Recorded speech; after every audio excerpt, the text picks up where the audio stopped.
Kyle Patterson stood on the ice field of Frostheim and watched the alien transport ship release its cargo of equipment and supplies. He was a human from Earth, trained in Arctic engineering, and the Velorite Confederation had brought him here for one purpose: to show other species how to survive in extreme cold. But Kyle soon realized that the Velorites did not actually care about survival. They cared about control. The Velorite Confederation was old and powerful. They had ruled many star systems for thousands of years. Their ships were fast. Their weapons were deadly. Their technology was so advanced that most species simply accepted their authority without question. When the Velorites decided they needed more soldiers, they went to primitive worlds and took whoever they wanted. They promised advancement and opportunity. What they really wanted was obedience. Kyle had been working at a human settlement on Frostheim for 2 years when the Velorite ships arrived. They landed without warning and gave simple orders. All humans and other primitive species would join their military program. Resistance was not discussed. The choice had already been made. Kyle packed his few belongings and walked toward the transport shuttle. He had no weapon to fight with, and he had no hope of escape. The transport brought Kyle to the ice plains where dozens of alien soldiers and prisoners waited. Commander Vex stood in front of them all. She was Velorite, tall and thin, with skin that looked like polished gray metal. Her eyes were large and empty. She showed no emotion at all. When she spoke, her voice was flat and hard. "You have been selected for the Velorite military," Commander Vex said. "You will be trained to follow orders and to obey your superiors without question. You will become soldiers of the Confederation. Those who fail will be removed from the program. Those who succeed will gain status and resources. This choice has been made for you." Kyle looked around at the other recruits. There were Corellians with thick, heavy bodies designed for strength. There were Kethians with long limbs and pale skin. There were smaller creatures from worlds Kyle had never heard of. Some looked confused. Some looked scared. None of them looked like they wanted to be here. Commander Vex pointed toward the mountains in the distance. "The indoctrination facility is 100 kilometers away. We will march there in formation. The journey will be difficult. This is intentional. The Confederation believes that hardship produces better soldiers. You will march until you reach the facility. You will not rest except when ordered. You will not speak except when ordered. You will not question anything that happens to you. Do you understand?" The recruits said nothing. They had already learned that speaking without permission brought punishment. The march began on the ice plains. The wind was strong and cold. The temperature was dropping as the sun moved lower in the sky. Kyle had been in cold environments before. He understood how to keep his body warm. He understood the dangers of ice and snow. But he looked at the other recruits and saw beings who had never felt real cold before. Most of them came from warm worlds. They had lived in cities with controlled temperatures. They had never stood in wind that could kill them in hours. They had never felt ice that would freeze exposed skin in minutes. Kyle could see them struggling already, and they had barely started the march. The Corellian named Zix marched near Kyle. Zix was strong and powerful, but his body was designed for different conditions. He was sweating despite the cold, which was bad. Sweating would make his clothing wet, and wet clothing meant death in this environment. Kyle wanted to tell him to stop sweating, to breathe slowly, to focus his energy on movement. But soldiers did not speak to each other. Commander Vex had made that clear. Hours passed. The sun fell toward the horizon. The temperature dropped further. Kyle could see other recruits beginning to fail. A Kethian scout named Veska moved slowly, her long limbs moving in ways that wasted energy. A small blue alien that Kyle did not know the name of walked with difficulty, its body shaking from cold. When night came completely, the temperature fell even more. Commander Vex ordered the group to stop and rest. But she did not order shelter to be built. She did not order anyone to start a fire. The recruits simply sat on the ice in the darkness while the wind continued to blow. Kyle sat with the others and tried to control his breathing. His experience in Arctic conditions meant he could survive this night. His body was designed differently than these aliens, but he knew that many of them would not survive. He could see it already. The small blue alien sat alone, shaking badly. The Kethian scout lay on the ground and did not move. Zix the Corellian sat with his eyes closed, breathing heavily. In the middle of the night, the small alien stopped moving. Kyle understood what that meant. The creature was dead. Just like that. One moment breathing, the next moment gone. Kyle expected someone to notice. He expected some kind of reaction. But no one said anything. No one moved. The body lay on the ice while the others tried to stay warm. When morning came, Commander Vex stood and looked at the group. She counted the survivors quickly in her head. She showed no emotion about the dead alien on the ground. "We continue the march," she said. "Those who are too weak will be left behind. This is acceptable. The military has no use for the weak. Those who wish to survive will move forward now." But then something happened that Commander Vex did not expect. A voice called out. It was the Kethian scout, Veska. She could barely stand, but she stood anyway. "Commander," Veska said, "I cannot continue. I am too cold, but I do not wish to die alone." Commander Vex looked at Veska without any change in her expression. "Then you will die here," she said. She turned and began walking toward the mountains. The other recruits followed. No one looked back at Veska. Kyle stopped walking. He could not move forward. In that moment, he understood something important. The Velarite Confederation did not want soldiers who thought and felt and cared about each other. They wanted obedient tools. They wanted beings who would follow orders, even when those orders led to death and suffering. Kyle made a decision. He turned away from the group. He walked back toward Veska, who lay collapsed on the ice. Commander Vex did not stop him. She probably thought he was a fool who would die along with the Kethian. Maybe he would. But Kyle Patterson could not walk away from someone who needed help. That choice, that simple choice to turn around and go back, would change everything that came after. The wind howled across the ice plains. The cold bit at exposed skin. Kyle knelt down beside Veska and began to think about survival. He began to think about fire, and he understood that his real education was just beginning. Kyle carried Veska away from the marching group and toward higher ground where rocks could provide shelter from the wind. The Kethian was barely conscious, her long body limp against his shoulder. Kyle was not large or strong, but his years in Arctic conditions had built his endurance. He moved carefully, placing each step with purpose, conserving energy. When he reached a rocky outcropping that faced away from the wind, Kyle lowered Veska to the ground gently. She was cold, dangerously cold. Her skin had taken on a pale blue tint that suggested her body was shutting down. Kyle knew he had limited time. He needed to find materials for shelter and for fire. Without fire, they would both be dead by morning. Kyle examined the rocks around him. The landscape of Frostheim was mostly barren, covered in ice and snow and stone. But Kyle had learned long ago that even in the harshest places, resources existed. He found a place where wind had blown the snow away from the rocks. He scraped together dry moss that had been protected from moisture.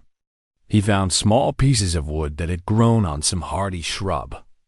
Twisted and hard but still burnable, he moved quickly, gathering materials with the focused intensity of someone who understood death was close. His jacket came off next. He tore strips from the inner lining and from the cuffs. He had other clothing underneath. It was enough. He used the torn jacket to create a windbreak, wedging the fabric between rocks to form a rough barrier. Then Kyle turned his attention to the equipment that the Valorite soldiers had abandoned. The military group had left behind supply caches during their march, intending to pick them up later. Kyle found one of these caches near the rocky outcropping. He broke into it and found synthetic materials, polymer wrapping, and most importantly, emergency ration containers. The containers were designed to withstand extreme heat. They would burn. They would provide more fuel than the natural materials he had gathered. Building the fire was the most important task.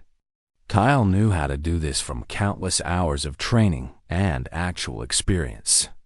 He created a base of dry moss and arranged the pieces of wood in a formation that would allow air to flow through the kindling. He broke up pieces of the polymer container into fine strips. He positioned everything carefully so that one piece could ignite the next in a chain reaction. Kyle had no modern fire-making device. The Valorites had not given them anything useful. He used the only method available: friction and patience. He took 2 pieces of hardwood and a softer piece of moss. He began moving one piece back and forth against another, creating heat through pure physical effort. His hands moved in the ancient rhythm of survival. For nearly 30 minutes, he maintained the motion, pressing harder, moving faster, ignoring the pain in his hands. Then smoke appeared. Tiny wisps of smoke that meant heat had built up enough.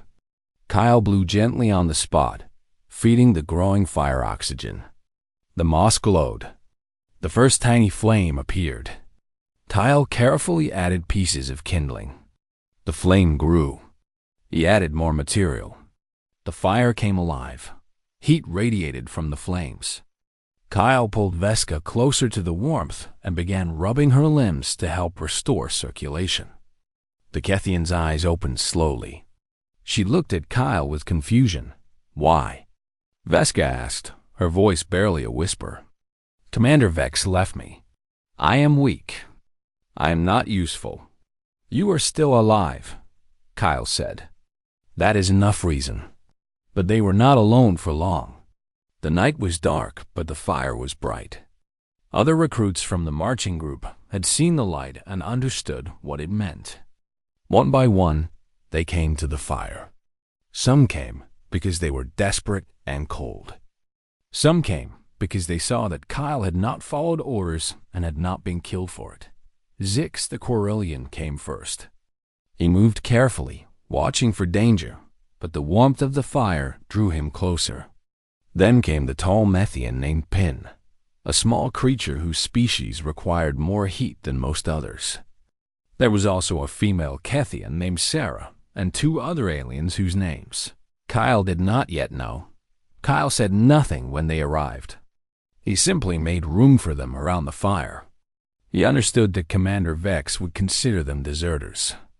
They had abandoned the march. They had chosen survival with Kyle instead of obedience to the military. That choice meant they could never return to the Valorite system. Their lives had changed forever in the moment they walked toward the fire. "We need to understand how to keep this fire burning," Kyle said to the group. He spoke slowly and clearly, using simple words. "This is not magic. This is knowledge that humans learned over thousands of years. Every species can learn it if they understand why each step matters." Kyle showed them how fire needed 3 things: heat, fuel, and air. He explained that if any one of these 3 things was missing, the fire would die. He showed them how to arrange wood so air could flow through it. He demonstrated how to add new fuel slowly so the fire would not be overwhelmed and go out. He taught them to manage the heat carefully. "Why are you teaching us?" Zix asked. "You could keep the fire for yourself and let us freeze. Then you would have more heat for your own survival." Kyle looked at the Corellian and answered simply, "Because I am alive. You are alive. The fire is more important than any of us. The fire keeps us all alive. That is what humans understand that your military does not. The night was long and dangerous. The temperature dropped further. The wind tried to blow the fire out many times. But Kyle and the others worked together. When the fire weakened, they gathered more fuel. When the wind shifted, they adjusted the windbreak. When someone became too cold, they moved closer to the flame's dot. As the hours passed, something unusual happened. The group of refugees began to function as a unit without orders. No one commanded them. No one gave instructions about who would gather fuel and who would watch the fire. Instead, they watched each other and understood what needed to be done. Zix proved to be clever at building structures to protect the fire. Veska used her night vision to find fuel sources in the darkness. Pin watched everyone carefully and made sure no one was ignored or left to suffer alone. By the time morning came, they had survived the night together. The fire still burned. They had food from the military rations Kyle had found. They had shelter that protected them from the wind. Most importantly, they had discovered something that the Velarite Confederation had not expected. They could work together without being forced. They could care about each other without needing orders. They could be strong together in ways that the rigid military structure could never achieve. Kyle sat beside the fire as the sun rose over the ice plains, and he understood that his real mission on Frostheim had only just begun. 3 days after leaving the marching group, Kyle and his companions had established a real camp. The rocky outcropping had become their fortress against the cold. They had built walls using stacked stones and the torn remains of military equipment. They had learned to manage the fire better. They had created a system of work that distributed the tasks fairly among everyone. But more important than shelter and fire, something was changing in the way these aliens thought and acted. They were learning to solve problems instead of waiting for orders. And Kyle realized that teaching them was both harder and more rewarding than he had expected. One morning, Zix the Corellian approached Kyle with a problem. The fire was dying more quickly than before. They were using fuel faster than they could gather it. The nearby supplies of burnable material were running low. If they continued at this rate, they would have nothing to burn in 2 more days. Kyle could have told Zix what to do. He could have given orders like Commander Vex would have done. Instead, he asked a question. "Why do you think the fire is burning faster?" Kyle said. Zix looked confused. No one had ever asked him a question before. In the Velarite military, soldiers were told what was wrong and told how to fix it. Thinking was not required. Zix had to search his mind for how to analyze a problem. "I do not know," Zix said finally. "Then let us observe," Kyle said. "Come and watch the fire with me." They sat together, and Kyle asked more questions. Why did some fuel burn faster than others? What happened to the wood when it burned? What made the fire grow hot? What made the fire grow cold? Slowly, Zix began to see the patterns. The fire burned wood completely to ash. The ash was useless. Some pieces of wood burned very fast and left nothing behind. Other pieces burned slowly and lasted longer. The polymer materials burned very hot but very quickly. "We need fuel that burns slowly," Zix said, understanding breaking across his face like light. "We need to find materials that last longer." Kyle nodded. "Yes. Now, what materials do we have access to?" Zix thought for a moment.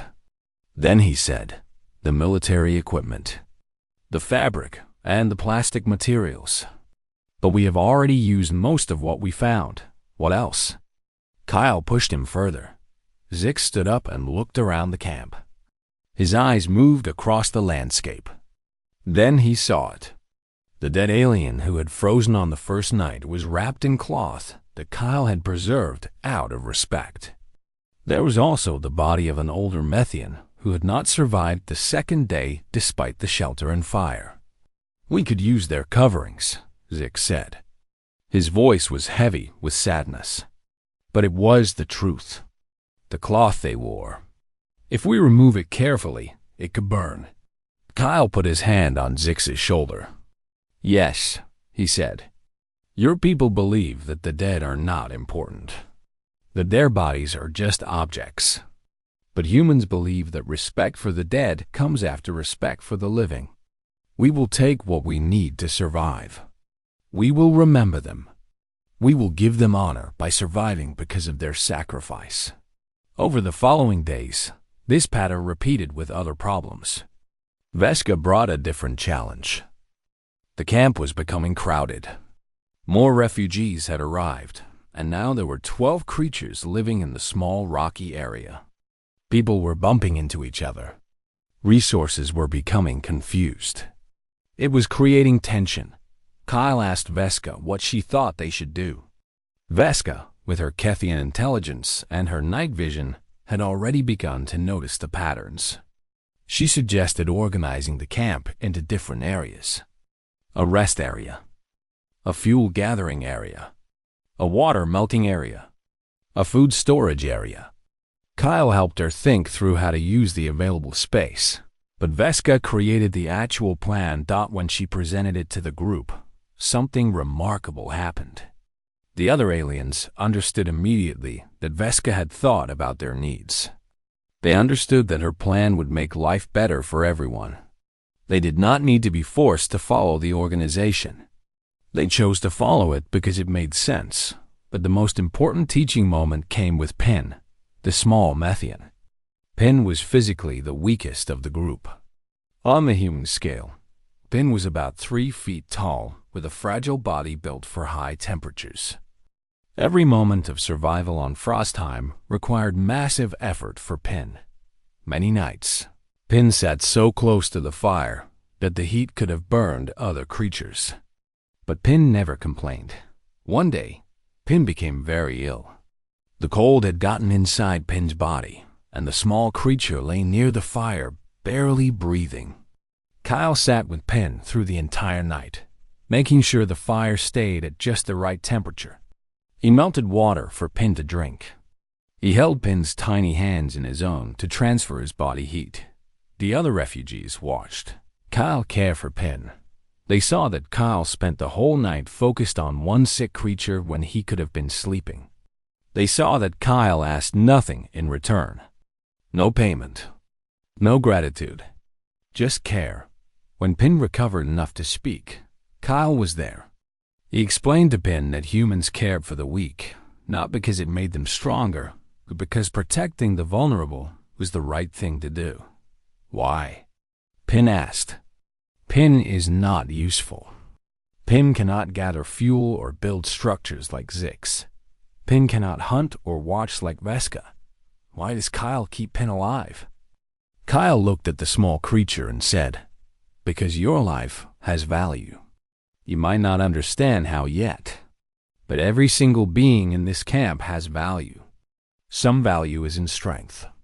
Some value is in intelligence.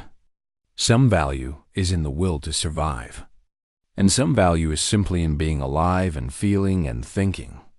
Your presence here, Pin, makes all of us better. We are not just a group of survivors. We are a community." That night, the refugees sat around the fire, and Kyle told them stories. Stories of human ancestors who had survived ice ages. Stories of explorers who had gone to the poles and built communities based on working together. Stories of humans who had died to save strangers. Stories of humans who had done impossible things, not because they were commanded to, but because it was the right choice to make.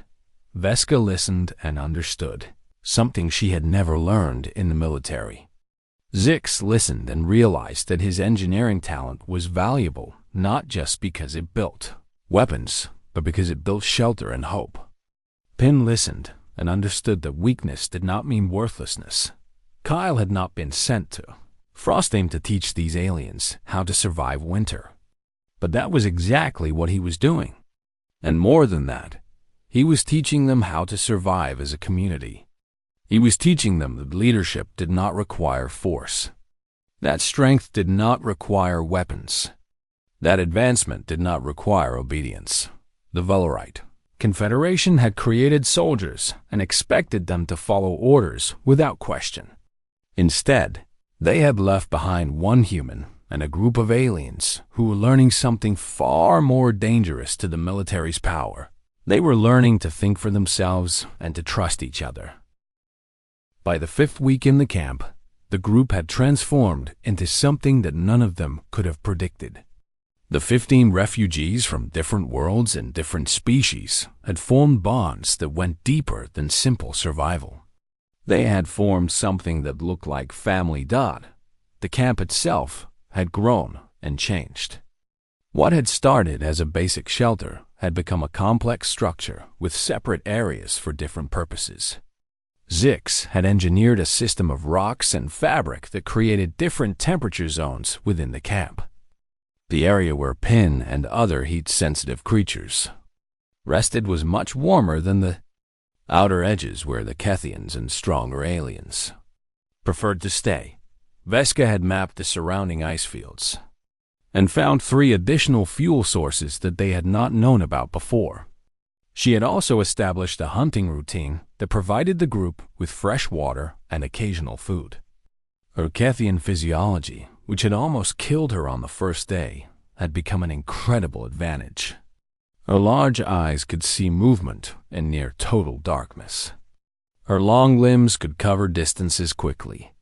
Her intelligence and observation skills had made her invaluable, but the most significant change was in how the group made decisions. Kyle had deliberately refused to become the leader in the military sense. He could have told everyone what to do, and they would have followed his instructions without question. Instead, he had forced them to learn how to lead themselves. When the group needed to decide something important, they talked about it together. Everyone had a voice. Kyle encouraged the quieter members to speak. He challenged the louder members to think more deeply about their suggestions. He asked questions instead of giving answers. Slowly, the group had learned to trust their own judgment. One morning, Zix came to Kyle with a serious expression.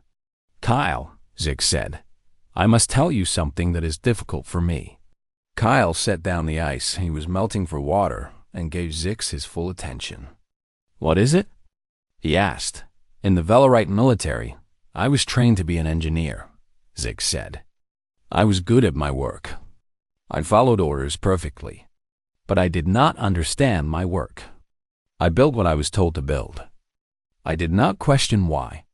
I did not care if what I built caused suffering." Zix paused and looked at his hands. "Now," Zix continued, "I understand different things. I understand that what we build here matters.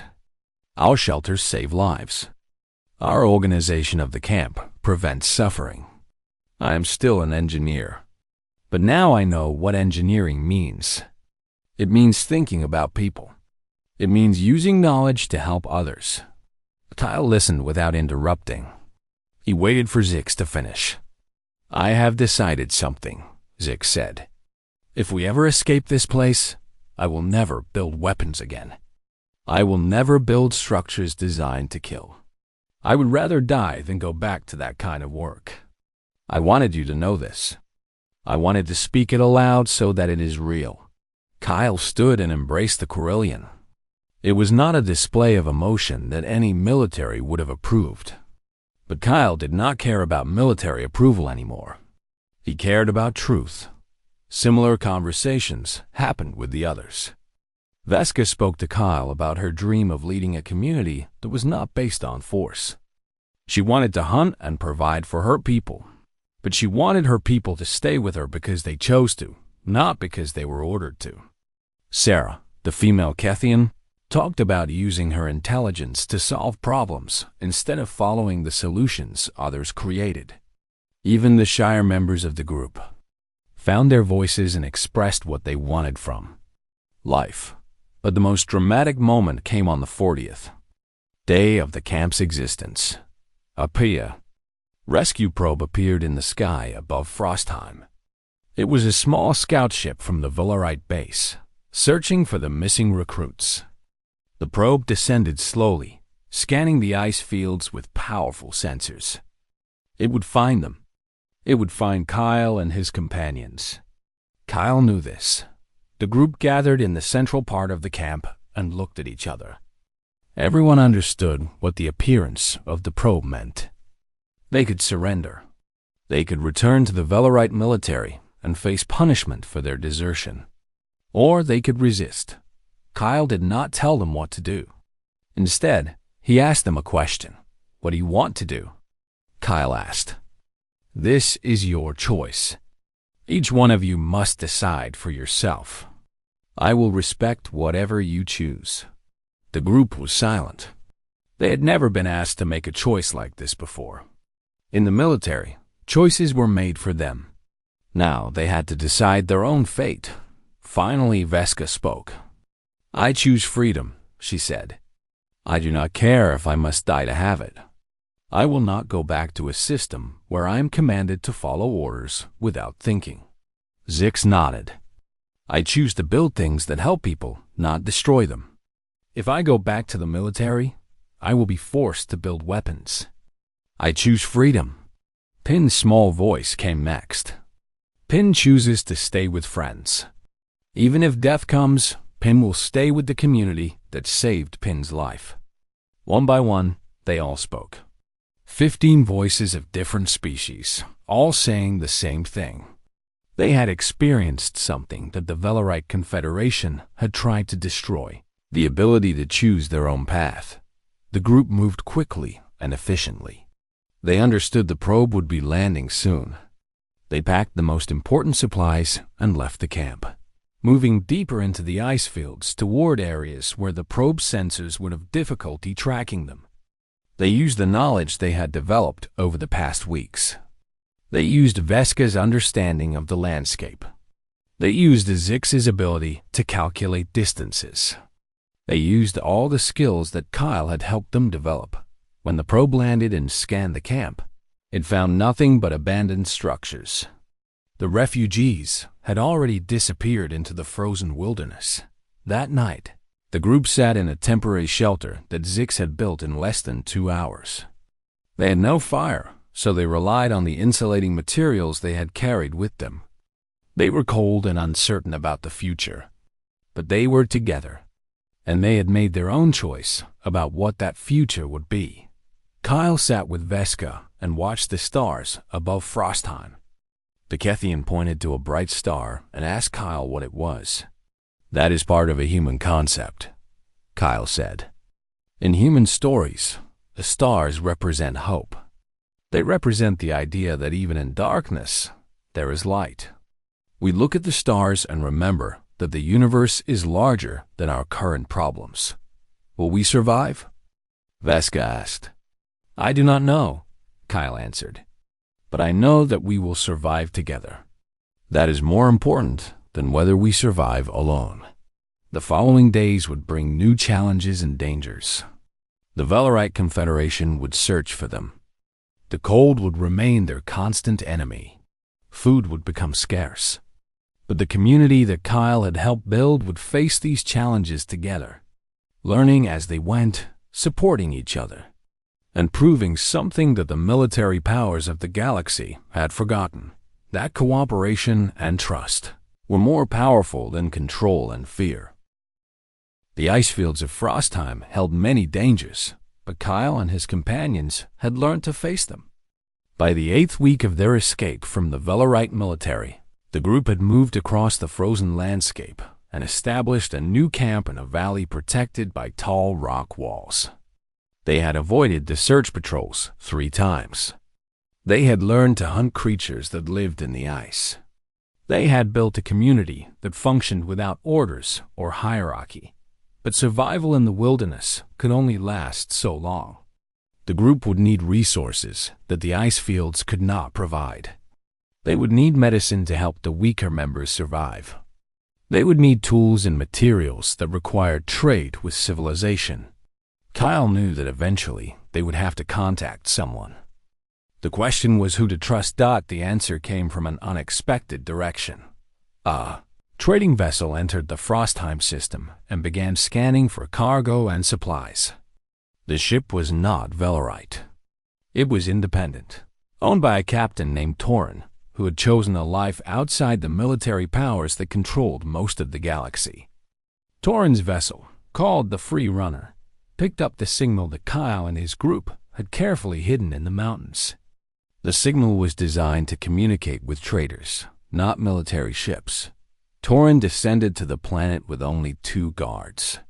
The captain was a being that Kyle had never seen before, a tall creature with 4 arms and skin that shifted colors with mood and emotion. Torin was cautious, but not hostile when the group revealed themselves. "I receive a distress signal from this location," Torin said. "I expect to find broken equipment or stranded crew. Instead, I find 15 different species living together in organized shelter. This is unusual." Kyle stepped forward.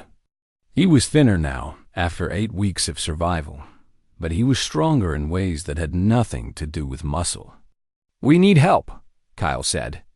"We are refugees from the Valerite military recruitment program.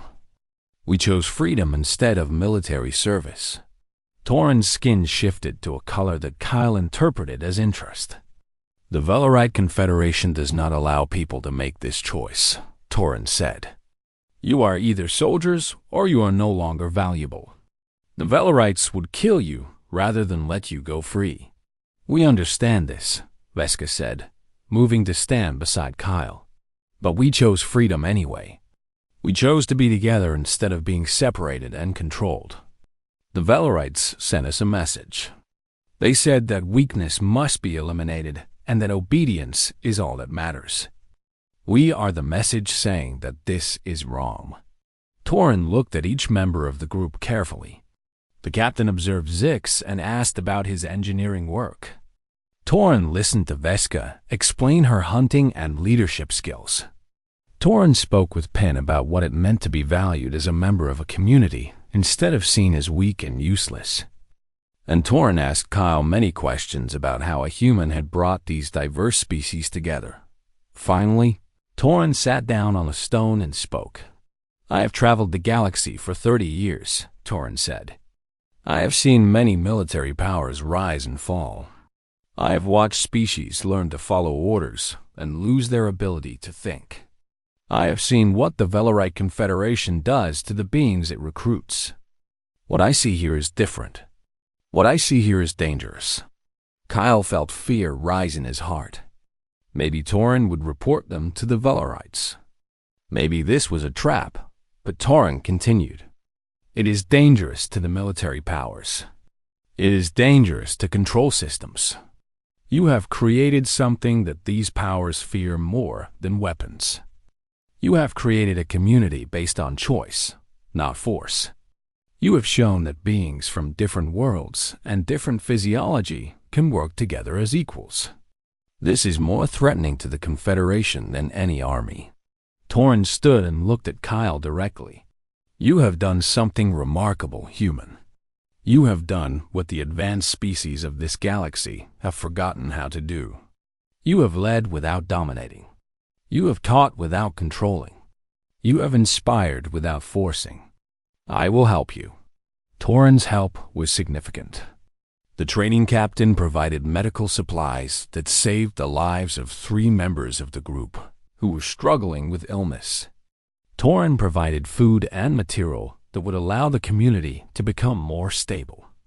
Most importantly, Torin offered passage. "I cannot guarantee your safety if you come with me," Torin said. "The Valerites have significant power. They may come after us. But I have connections with other independent traders and with colonies that oppose the Confederation's expansion. You would not be alone. You would be part of a larger community of beings who have chosen freedom." The group did not need to debate the decision. They all agreed without discussion. After the weeks of learning to work together, they understood each other's desires without needing words. The boarding of the Free Runner happened during a night when Valerite patrols were focused on another sector of the ice fields. The refugees moved quickly and silently, carrying only what they could hold. Kyle took one final look at the camp they had built. So much work had gone into creating shelter and community. But he understood that their true work was not the physical structures. Their true work was the relationships they had forged and the knowledge they had shared. As the free runner lifted away from Frostheim, Kyle stood at the viewport and watched the ice world disappear. Beside him, Veska placed her long arm around his shoulders in the way humans and Kethians had learned to comfort each other. "What will happen to us now?" Veska asked. Kyle thought about the question. "I do not know," he said, "but I know that we have proven something important. We have proven that the Velarite way is not the only way. We have proven that beings from different worlds can build something together that is stronger than military hierarchy. We have proven that humans bring something to the galaxy that is not about weapons or advanced technology. We bring the ability to inspire others to be better than they were." Over the following months, the story of Kyle Patterson and his companions spread through the independent trading communities. Other beings who had escaped the military systems heard about the group. Some joined them. Others created their own communities based on the same principles: cooperation without force, leadership without dominance, advancement through collective effort. The Velarite Confederation noticed this spreading of ideas. They tried to stop it, but they could not. Ideas are more difficult to control than weapons. Once beings understood that they could choose their own path, no amount of military force could make them believe in absolute obedience again. Kyle Patterson, a human engineer from Earth, had been sent to Frostheim to help the Velarites train military recruits. Instead, he had created a revolution. Not through violence or conspiracy, not through force or deception, simply by showing that there was another way to live. Simply by caring about beings that the military had deemed worthless. Simply by teaching them to think for themselves. 5 years later, the Velarite Confederation began to lose control of worlds it had held for centuries. Beings who had been taught only to obey were learning to question. Species that had been kept separate were learning to work together. The military power that had seemed invincible was beginning to crack, and it all started because one human on an ice world chose to turn around and help a fallen stranger instead of continuing to follow orders. That single choice of compassion had rippled across the galaxy. It had shown that humanity's true strength was not in weapons or advanced technology. It was in the ability to inspire others to be free. Kyle lived the rest of his life among the stars, never returning to Earth, never returning to the Velarite system. But everywhere he went, beings told stories about the human who built fire and community on Frostheim. They told stories about how one person's choice to care had changed the course of galactic history. And in those stories, humans were remembered not as conquerors or explorers or military powers. They were remembered as teachers. They were remembered as beings who could see value in the weak. They were remembered as creatures who chose compassion when cruelty would have been easier. That was the human legacy that Kyle Patterson left on Frostheim. Not structures or weapons or military advancement, but the idea that courage comes in many forms. That strength is not always about power. That the most important thing any being can do is help another being become free.